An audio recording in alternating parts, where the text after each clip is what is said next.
આજની ધર્મકથા. પ્રણામ. 64 પ્રકારી પૂજા, મોહનીય કર્મ એ સુદનાર્થમ એટલે મોહનીય કર્મ સુદનાર્થમ ચતુર્થ પૂજા અષ્ટકમ, એની શરૂઆત. ગઈકાલે આપણે દુહામાં જોયું કે એમણે વીર વિજયજી મહારાજ સાહેબે પોતાના ગુરુની માતા પિતા ગણી અને જે રીતે મહત્તા બતાવી, અને એ પછીથી ગુરુ દ્વારા જે પ્રાપ્ત થાય છે એ જ્ઞાનની મહત્તા બતાવી. એ જ્ઞાન જેની પાસેથી પ્રાપ્ત થાય છે એવા સુગુરુની મહત્તા બતાવી, અને એવા સુગુરુ ન હોય જેમની પાસેથી પ્રાપ્ત થયેલું જ્ઞાન એ રાગ અને દ્વેષના વિદારણ માટે ઉપયુક્ત નથી એવા આત્માઓને આગમ લોપે બિહું જણા નરક નિગોદે વાસ એ શબ્દ બતાવ્યો. એ વક્તા અને શ્રોતા એ બંને નરક નિગોદે વાસ જેવા બહુ જ કડવા અને કઠણ શબ્દો સાહેબે એમની માટે વાપર્યા. અને છેલ્લે મિથ્યાત્વની પ્રકૃતિઓ, મોહનીય કર્મની પ્રકૃતિઓ, એ બધાની વાત કરી અને છેવટે કારણથી કારજ સધે પૂજા અષ્ટપ્રકાર, આ કારણ કાર્ય સંબંધ એ દર્શાવવા અષ્ટપ્રકારી પૂજા મોહનીય કર્મ નિવારણ માટેની એ શરૂ કરવાની વાત કરી. આપણે ગઈકાલે ગુરુ તત્વ માટેની જે કેટલીક વાત જોઈ એમાં બહુ મહત્વની વાત એ છે કે ગુરુ તત્વ એ ક્યારેય પરમાત્માથી વિશેષ આપણે ત્યાં ક્યારેય ન હતું. દેવાધિદેવ અને ગુરુ એ બે વચ્ચેના ભેદ હંમેશા રહેતા. ગુરુ એમને ભગવાન માની અને કોઈ પણ પ્રકારની ભક્તિ એ આપણે ત્યાં નિષિદ્ધ છે. અને ગુરુ કરતાં વિશેષ પરમ ગુરુ તરીકે અથવા એ રીતના કોઈ ભ્રાંતિ ઊભી કરી અને ગુરુના ઉપકારને પરમાત્મા તુલ્ય ગણવું એ પણ આપણે ત્યાં નિષિદ્ધ છે. હવે જળપૂજાની શરૂઆત જે કરે છે એની વાત આવે છે. જળપૂજા જુગતે કરીએ, મોહની બંધ ઠાણ હરીએ, વિનતડી પ્રભુને કરીએ. જળપૂજા જુગતે કરીએ. જો એકે એક જગ્યાએ જળ પૂજાને યુક્તિપૂર્વક કરવાની વાત છે, જે આપણને દરેકે દરેક પૂજામાં આપણને મળ્યું. અને એના દ્વારા એ જાણે હંમેશા એવું કહેવા માંગે છે કે જળ પૂજાને મતિજ્ઞાન સાથે બહુ જ નિકટનો સંબંધ છે. યુક્તિપૂર્વક કરવી એટલે મતિજ્ઞાનના ઉપયોગપૂર્વક કરવી. જળ પૂજા જુગતે કરીએ, મોહની બંધ ઠાણ હરીએ, એટલે મોહનીય કર્મના સ્થાન, બંધના સ્થાનો જે છે એનાથી આપણે દૂર થવા માટે આ જળ પૂજા એનો ઉપયોગ છે. અને વિનતડી પ્રભુને કરીએ શું? તો કે ચેતન ચતુર થઈ ચૂક્યો, નિજ ગુણ મોહ વશ્ય મૂક્યો. ચેતન એટલે કે આત્મા, એ આત્મા હવે ચતુર થઈ ગયો છે અને પોતે અત્યાર સુધી જે મોહના પાશની અંદરમાં ફસાયેલો હતો એ ફસાયેલા મોહના પાશમાંથી દૂર થવા માટેનો યત્ન સમજણપૂર્વક, મતિજ્ઞાનના ઉપયોગપૂર્વક, યુક્તિપૂર્વક હવે આ આત્મા જળ પૂજાના માધ્યમે કરવાનો છે. જીવ હણ્યા ત્રસ જળ ભેટી, દઈ ફાંસો મોગર કૂટી, મુખ દાબી વાઘર વીટી રે. આ બધા મોહનીયના બંધના સ્થાનો એ અહીંયા એ પોતે જણાવે છે. ક્લેશ શમ્યો ઉદિરણિયા, અરિહા અવગુણ મુખ ભણિયા, બહુ પ્રતિપાલકને હણિયા રે, ચેતન ચતુર થઈ ચૂક્યો. એક પછી એક મોહનીયના બંધના સ્થાનો કે જે સ્થાનોની અંદરમાં મોહનીય કર્મનો બંધ થાય છે. અરિહા અવગુણ મુખ ભણિયા, બહુ મહત્વની વાત. અરિહંતના અવગુણોને મુખેથી બોલવા. અહીંયા અરિહા શબ્દ જે છે એ અરિહા શબ્દને આપણે એ પરિપ્રેક્ષમાં પણ જોવાનો છે. અરિહંત એટલે વ્યક્તિ તરીકે નહીં, તત્વ તરીકે. અરિહંતના અવગુણ એટલે એવું નહીં કે ભગવાન માટેના અવગુણ, ભગવાનની આજ્ઞા માટેના અવગુણ. ભગવાને જેમને સેવવા લાયક કહ્યા છે એવાઓના અવગુણ બોલવા એ પણ મોહનીયના બંધનનું સ્થાન ગણ્યું. અરિહા અવગુણ મુખ ભણિયા. આપણા જીવનની અંદરમાં એવી ઘણી બધી ક્ષણો છે. આ સાંભળનાર સુજ્ઞ હશે ચોક્કસપણે.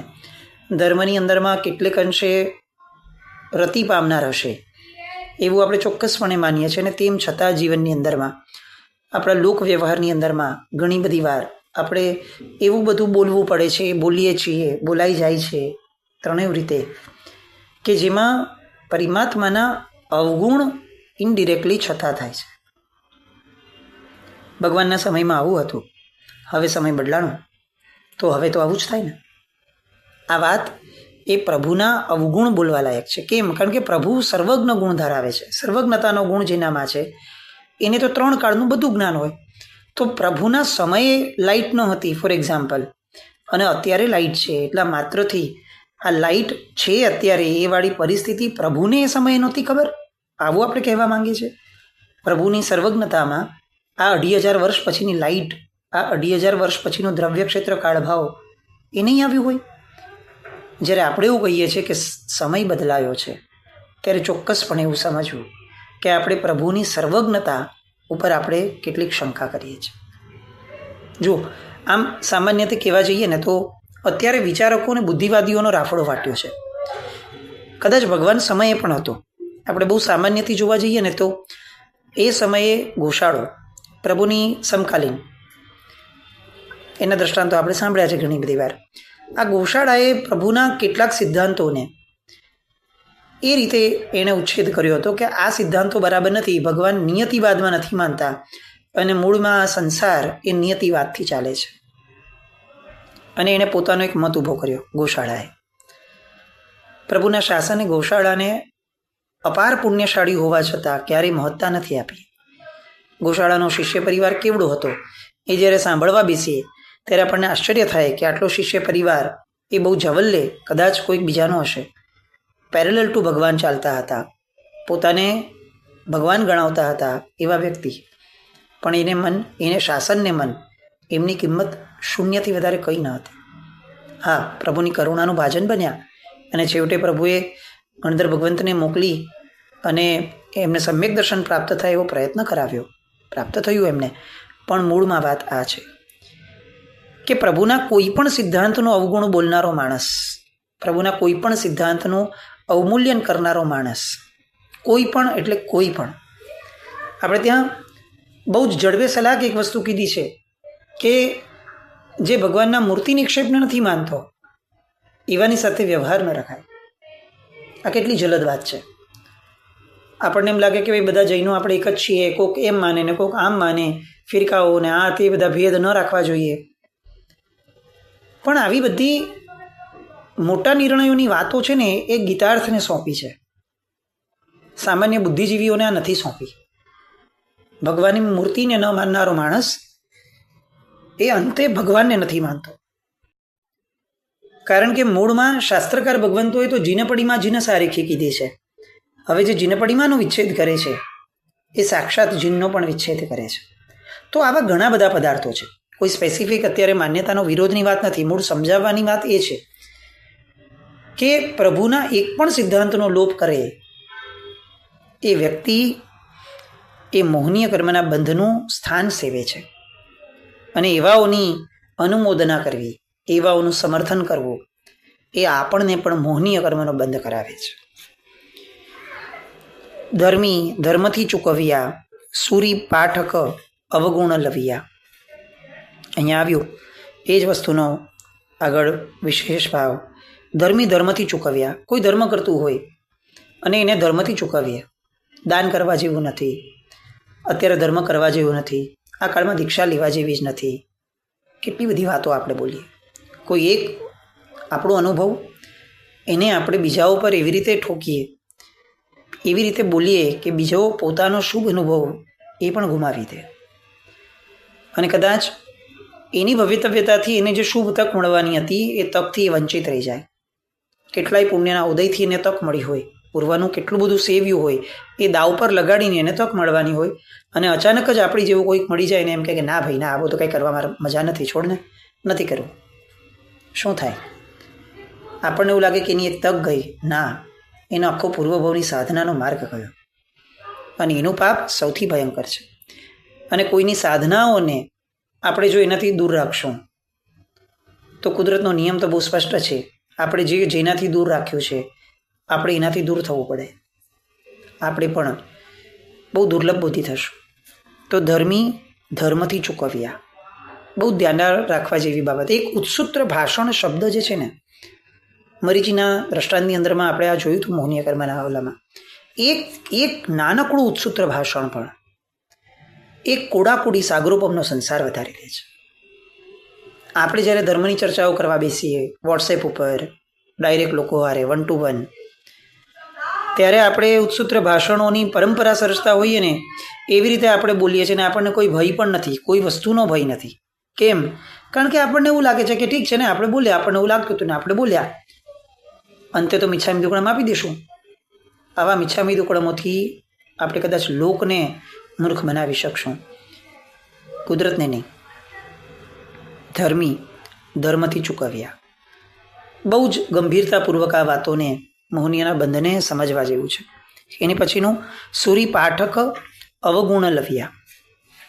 સૂરી અને પાઠક, આચાર્ય ભગવંત, ઉપાધ્યાય ભગવંત, આ બંનેઓના કોઈ પણ અવગુણને બોલ્યા હોય છે લોકોની સામે, આ મોહનીય કર્મના બંધનું કારણ છે. અત્યારે આ ટ્રેન્ડ થઈ ગયો છે. કોઈ પણ કંઈ પણ આવ્યું વોટ્સએપ ઉપર એટલે આપણે ફેરવ્યું, એમાં આપણી કમેન્ટ ભેળવી, મરી મસાલા નાખ્યા. કોઈની પણ કમેન્ટ આવી આપણે વાંચી. મૂળ આપણા લોકોની તકલીફ સૌથી મોટી એ છે કે આપણે બધા બહુ જ નવરા છીએ. આપણને જે આવે ને એ વાંચવાની આદત છે. આપણે આગળ કોઈ સિલેક્શન નથી, ચોઇસ નથી, આપણે સિલેક્ટિવ નથી, આપણે બહુ જ ફ્રી છીએ. જે આવ્યું એ બધું જ વાંચો. ઈશ્વરે આપણને સમય આપ્યો, ઈશ્વરે આપણને વાંચન શક્તિ આપી, એનો ઉપયોગ કેવી રીતે કરવો, એનું ફિલ્ટરેશન એ આપણી પાસે નથી. ગાળેલું પાણી વાપરનારા માણસો આપણે ગાડી ગાડીને વાંચતા ન શીખ્યા, ગાડી ગાડીને બોલતા ન શીખ્યા. અને એ બધાના કારણે એટલા બધા મોહનીય કર્મોનો આપણે બંધ કરીએ છીએ ને. એન્ડ ઓફ ધ લાઈફ કદાચ કોઈ જ્ઞાની મળશે ને આપણને પૂછશે ને, આપણે એમને પૂછશું કે પ્રભુ આ ભાવ કેવો રહ્યો મારો, અને જ્યારે એ કહેશે ને કે જો તે આવું બોલેલું ને એની સામે આ મોહનીય કર્મનો બંધ થયો, એની આટલા કોડાકોડી સાગરોપમની સ્થિતિ છે તારે ભોગવવાની છે, ત્યારે સાંભળતા જે પગ નીચેથી જમીન નીકળી જશે ને એ અકલ્પનીય હશે. આપણે કલ્પી પણ નહીં શકીએ કે એક નાનકડું વાક્ય આવા આશયથી બોલ્યા હતા, એનું આ ફળ. હું ન બોલ્યો તો શું ફરક પડ્યો હતો? કંઈ જ નહીં. અમથું મારા શબ્દોની કિંમત શું? મારો ઘરનો માણસ પણ મારું સાંભળીને બદલાય એમ નથી.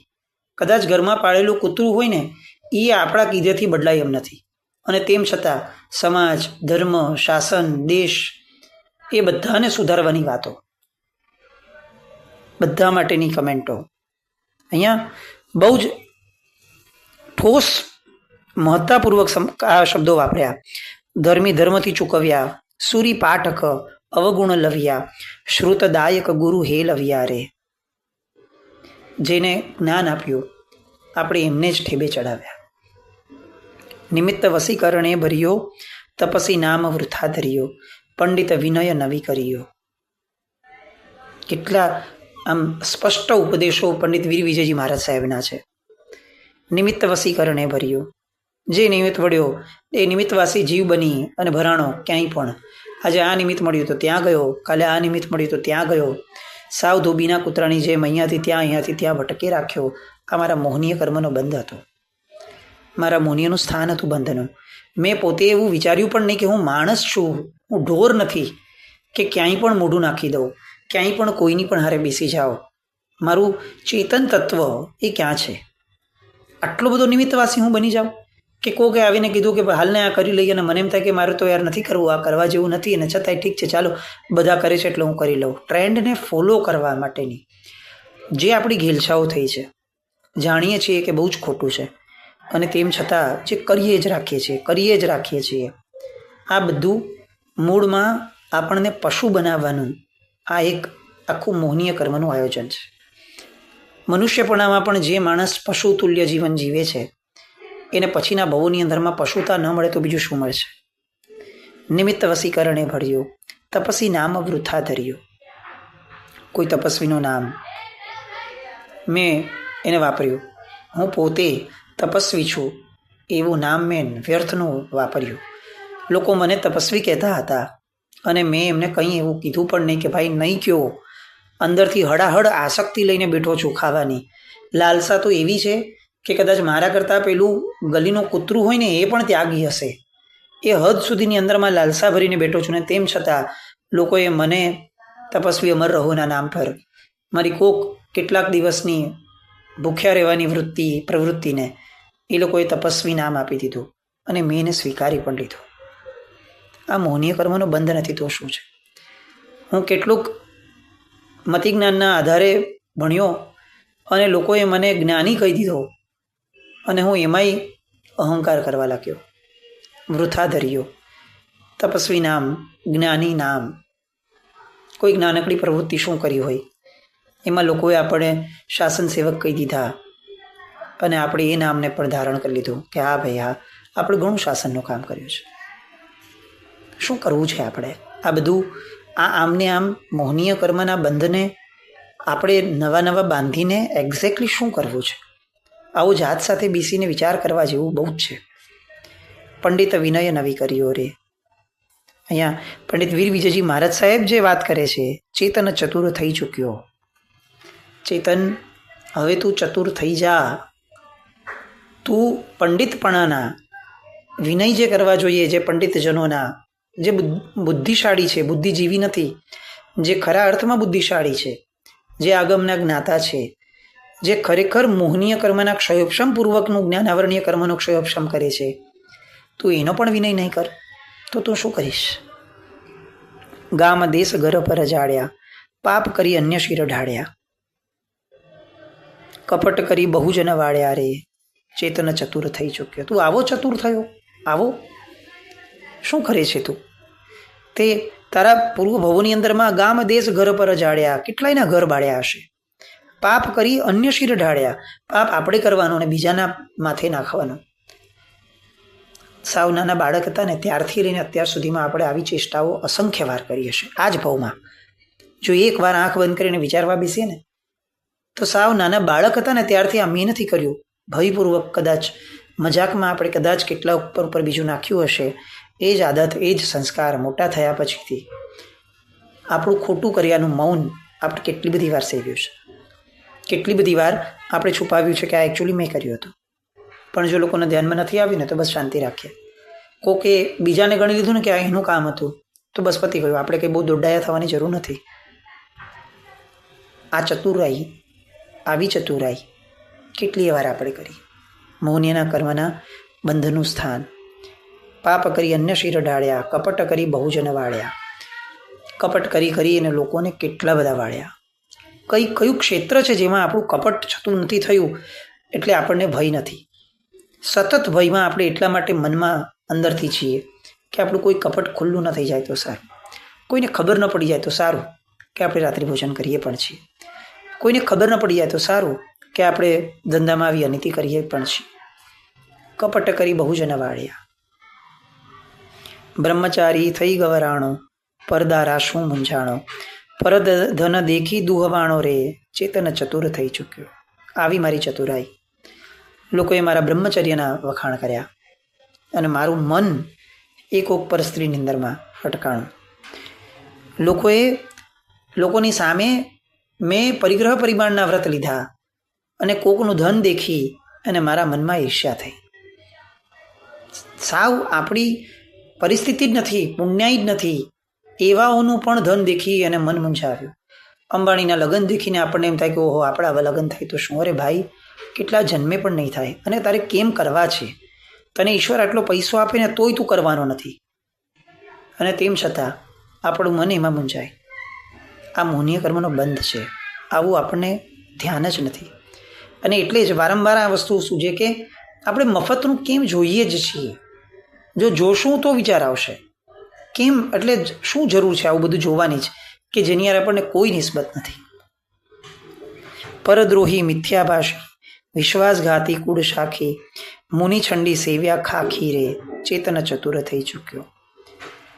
મુનિ ભગવંતોને છોડી અને અન્ય બીજા બધા જે હોય એવાઓને સેવ્યા મેં. અહીંયા પંચપરમેષ્ઠી ભગવંતો સિવાય આ શાસનની અંદરમાં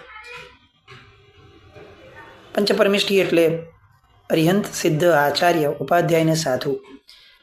તમે જુઓ નવપદની અંદરમાં 5 સિવાયનું એક પણ તત્વ ક્યાંય નથી. નમોલોએ સર્વ સાહુણમ કીધું, પછી શ્રાવકપણા માટે કંઈ ના આવ્યું.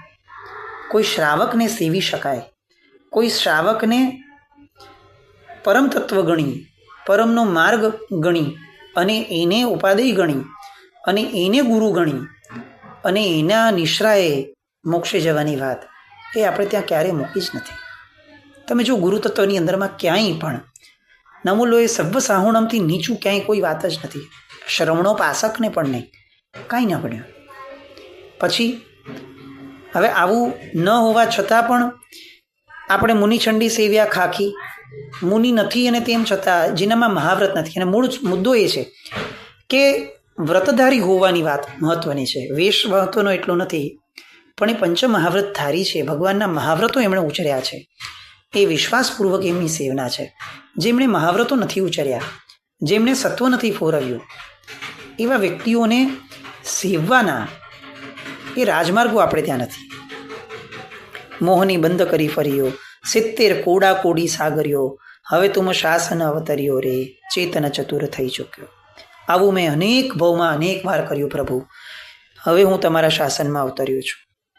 અને છેવટે છેલ્લી ગાથાની અંદરમાં જળ પૂજા સાથેનો એનો સંબંધ, આ આખી વાતોનો સંબંધ વર્ણવી અને સમાપન કરે છે. પણ એ જળ પૂજા સાથેનો સંબંધ અને તમારા શાસનમાં અવતર્યા પછી હવે ભગવાન મને શું કરવું જોઈએ મારે, એની જે છેલ્લી વિનવણી કરે છે, એની માટે આવતીકાલે ફરીથી મળે. જીના કંઈ પણ બોલાયો તમે છામી દુકડમ. જય નમ જય અતિ શાસન.